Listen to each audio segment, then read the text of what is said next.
Hello everyone. आज की video में हम अधिगम से स्टार्ट करेंगे।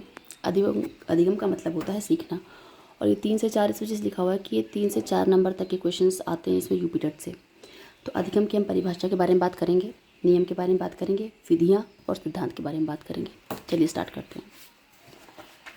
अधिगम का शाब्दिक अर्थ सीखना होता है। अधिगम एक निरंतर चलने वाली प्रक्रिया है जिसमें बालक परिपक्वता की ओर बढ़ता हुआ अपने व्यवहार में परिवर्तन लाता है। हम कुछ न कुछ हर टाइम सीखते रहते हैं। अब इसकी कुछ डेफिनेशंस हैं। वुडवर्थ के अनुसार अधिगम विकास की प्रक्रिया है। अधिगम विकास की प्रक्रिया है।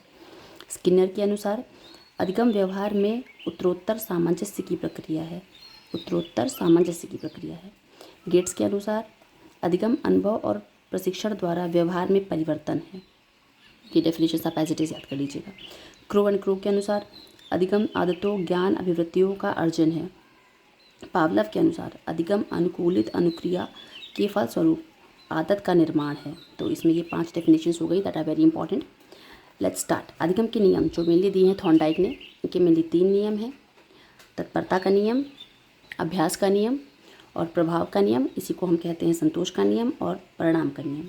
ये सब किसने दिए हैं? थॉर्नडाइक ने। तो मेन अधिगम के 3 नियम हैं, तत्परता, अभ्यास और प्रभाव और परिणाम का। उसके बाद हम आ जाते हैं अधिगम का गौड़ नियम। ये भी थॉर्नडाइक ने दिए हैं। गौड़ जो होते हैं वो जो मेन नियम है उसकी हेल्प ली है।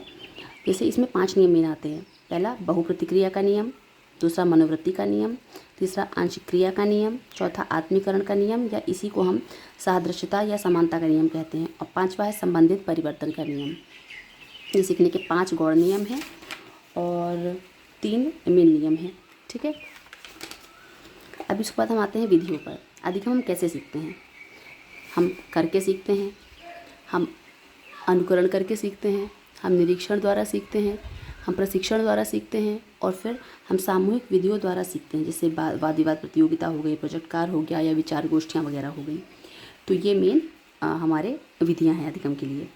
अब अधिगम के सोपान देखिए। अधिगम के सोपान तो 6 हैं पर ज्ञानी के अकॉर्डिंग 8 हैं। तो मेन 6 जो पहले वो देख लीजिए, उस पर 2 हम और ऐड कर देंगे। अधिगम के सोपान है अभिप्रेरणा, विभिन्न अनुक्रियाएं, बाधाएं, पुनर्बलन, अनुभवों का संगठन और लक्ष्य। और ज्ञानी ने जो 2 इसमें और जोड़े हैं वो है तत्परता और सही अनुक्रियाओं का चयन। तो ये है हमारे अधिगम के सोपान। और अब दूसरी वीडियो में हम बात करेंगे अपने अधिगम के सारे सिद्धांतों के बारे में।